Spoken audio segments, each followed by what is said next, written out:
There's a specific type of fear that has no name. It's not the fear of spiders or heights or the dark. It's the fear of the familiar becoming alien. It's the chilling sensation of looking at the face of the person you love more than anyone in the world and seeing, for a fleeting second, a complete stranger. A stranger who is watching you, studying you. For the last year of what I thought was our 5-year marriage, I have lived with that fear as my constant companion. My husband, Tom, is the kindest, most gentle man I have ever known, and I am utterly convinced he is trying to destroy me, not by hurting my body, but by methodically, lovingly dismantling my soul. Before the quiet horror began, our life was a symphony of comfortable predictability. Tom's love was my foundation. It was in the way he'd leave a cup of coffee on my nightstand every morning, exactly how I liked it. It was in the easy silence we could share, reading in the same room for hours without needing to speak. It was in the calloused warmth of his hand finding mine in the dark of a movie theater. He was a structural engineer. He built bridges for a living. And I felt he had built an unshakable bridge between the two of us, a structure of trust so absolute it was my reality. The first crack in that reality was almost imperceptible. A conversation so minor, it felt insane to even register it. I came downstairs one morning wearing a new sweater, a deep cobalt blue. He looked at me, and his smile didn't quite reach his eyes. "That's a lovely color," he said, his voice strangely flat. "I've just always known your favorite color to be lavender." I laughed. "I can have more than one favorite color, Tom." But he didn't laugh back. He just watched me with an expression I couldn't decipher, a mixture of profound sadness and disappointment. I felt a bizarre, hot flash of shame, as if I'd done something wrong. I went upstairs and changed. That was the first domino. After that, they began to fall in slow, terrifying succession. The sticky notes appeared, bright yellow squares of paper that felt like tiny monuments to my inadequacy. "Your sister's birthday is next Tuesday. Remember to call. You always forget to take your vitamins. The password for your laptop is the name of your childhood dog, Scout." I knew these things, mostly, but the notes weren't helpful reminders. They were corrections.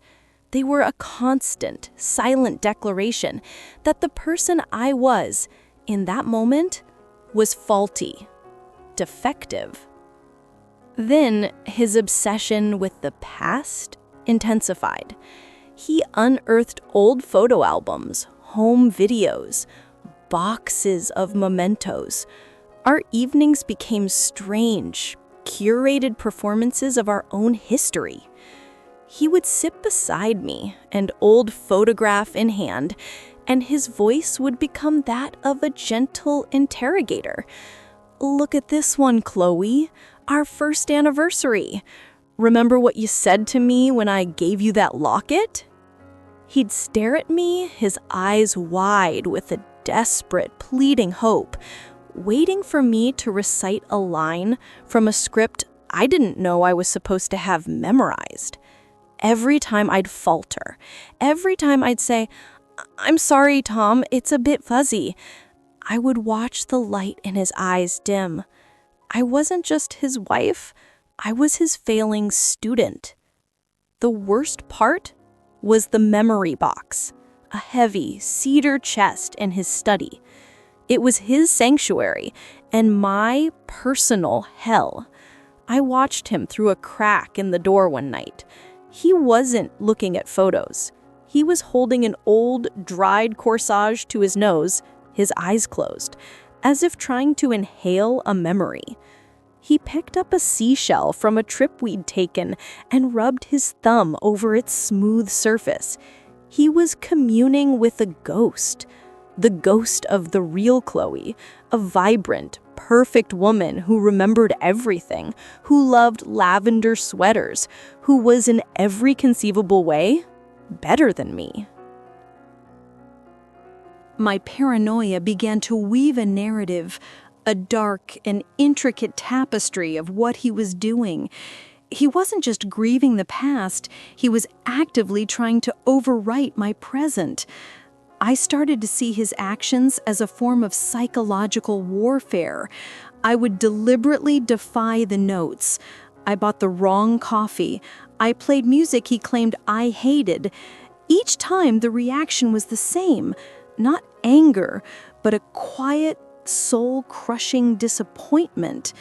He was trying to condition me to sand down my current personality until I fit the smooth, familiar contours of the woman he had lost. It escalated. We had friends over for dinner.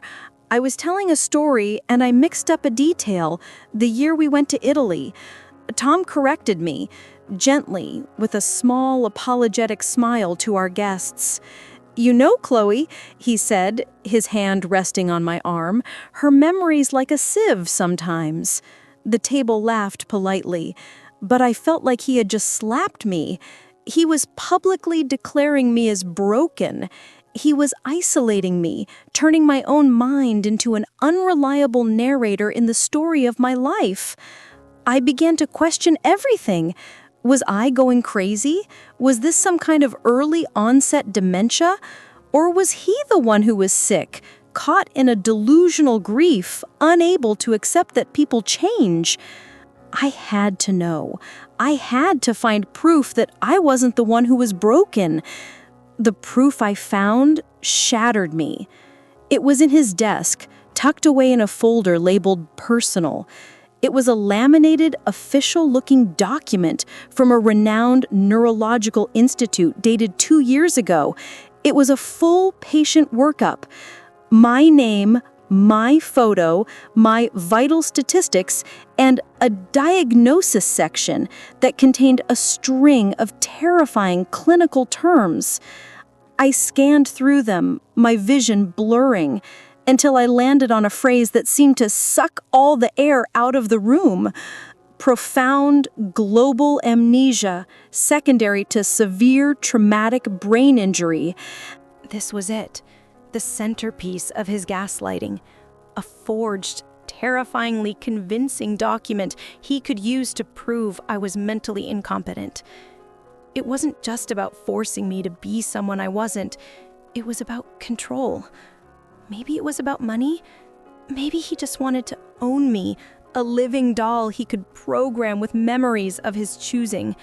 The man I loved was a monster of a kind I couldn't have imagined. That night, I didn't wait for him to start one of his gentle interrogations. I was a cornered animal. I stood in the center of the living room, the document on the coffee table, the memory box dragged from the study and thrown open on the floor, its contents spilling out like the guts of our dead marriage. When he walked in, he stopped, his face a mask of confusion. "What is this?" I finally screamed, the sound tearing from my throat. "What is all of this? Your museum of a dead woman? Your proof that I'm broken?" I kicked at a photo album. "This isn't love, Tom. This is a sickness. You are obsessed with a ghost and you are trying to kill me to make room for her. I'm a person. I am right here. Why can't you see me?" He stared at the spilled contents of the box, at the medical document, and then at my face, twisted with a year's worth of fear and rage. And the carefully constructed dam of his composure didn't just break, it was obliterated. A sound of pure, animalistic agony escaped his lips, and he fell to his knees. He crawled towards the medical file, his hands shaking. He looked up at me, his face a ruin of tears and despair. "No, Chloe, no, you don't understand. I'm not trying to erase you. God, no. I'm trying to hold on to you." He stumbled to his laptop and clicked open a file. He turned the screen towards me. The video was from a hospital room. The date stamp confirmed it was from 2 years ago. The woman in the bed was me, but not me.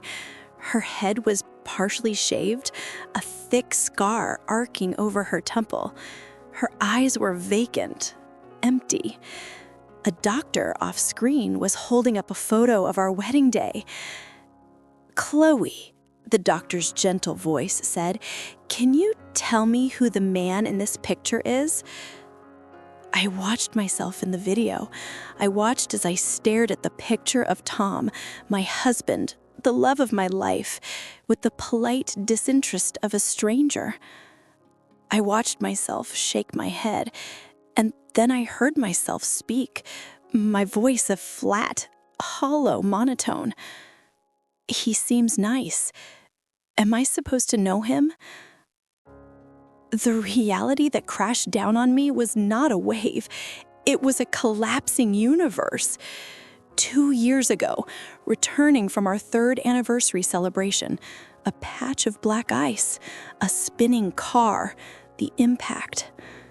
Tom with a broken arm and 3 fractured ribs. Me with a severe traumatic brain injury that put me in a coma for a month. When I woke up, I was a blank slate. I had lost nearly 15 years of my life. My childhood was there, but my college years, my career, meeting Tom, falling in love, our marriage, all of it was gone. And worse, the part of my brain that converts short-term experience into long-term memory was critically damaged. The last year wasn't a year of gaslighting. It was a year of painstaking, heartbreaking rehabilitation that I have no memory of living through. Every single one of Tom's crimes was an act of desperate, therapeutic love. The photos, the notes, the stories, they were all prescribed by an army of neurologists and therapists. They were memory anchors, tools to help me tether myself to a life that my own brain refused to hold on to. The memory box was a sensory toolkit, a way for me to touch, smell, and feel a past that was intellectually gone. His quiet disappointment wasn't anger at me. It was the crushing, daily grief of a man fighting a battle he could never truly win. He wasn't trying to make me into a ghost. He was trying, with every fiber of his being, to stop me from becoming one. I sank to the floor amidst the wreckage of what I thought was my reality. I picked up a photo of us, smiling on a beach. He was my husband. This was my life. And I was a stranger to it all. He wasn't my jailer. He was my anchor, my memory keeper, the only person standing between me and an endless, empty void. He came over and knelt in front of me, his tears mixing with mine. He didn't say, "I told you so." He just took my hand. "Hi," he whispered, his voice thick with a love so profound it felt like the only real thing in the universe. "I'm Tom, and it's so nice to meet you again." We still live in this house. The memory box is back in the study, but now it's open.